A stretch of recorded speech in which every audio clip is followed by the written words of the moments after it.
မင်းတို့မင်းဤအလားဆုံးသမီးတော်သို့မဟုတ်သူတီရီဟေမောင်ဝရီတိုင်တာထိတ်ခေါင်တင်မင်းတို့မင်းတရားကြီးနှင့်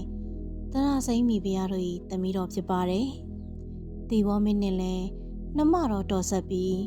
ကောလီမင်းသားကြီးဤကျင်ရတော်ဖြစ်ပါတယ်ထူးချွန်ထက်မြက်ကြတဲ့သမီးတော်များစွာတွေကမှလက်မှုပညာဝါသနာထုံနှင့်ထူးခြားသောသမီးတော်လေးဖြစ်ပါတယ်တိုင်တာထိတ်ခေါင်တဲ့မင်းသမီးလေးဟာဗဒိန်ပညာသင်ကြားခြင်းလုံးလို့မဲတော်တရစိမ့်မိဖုရားကြီးကိုပူဇာလေတော့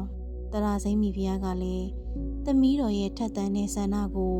မင်းတရားကြီးအားလျှောက်တင်ခဲ့ပါတယ်သမီးတော်တွေကိုထူးချွန်ထက်မြက်စေခြင်းနဲ့မင်းတရားကြီးကလည်းခွင့်ပြုတော်မူခဲ့ပါတယ်သို့ပေမဲ့မင်းမိန်းမတို့ဆံရအနောက်ပိုင်းအဆောင်တော်တွေဟာဖိုတက်တဝါဆိုရင်ဘိုးမှမတန်းစေရလို့တားမြစ်ပိတ်ပင်ခံထားရပါတယ်။ဒီတော့ပရိန်ဆရာစီမှာတင်ယူဖို့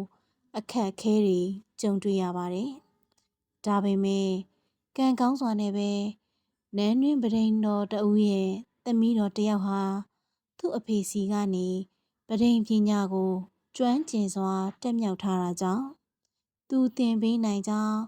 တရစိမ့်မိဖုရားအားလျှောက်တင်ထားလို့အဲ့ဒီပရိန်ဆရာမကိုနန်းတွင်ခေါ်ယူပြီးသင်ခိုင်းခဲ့ပါတယ်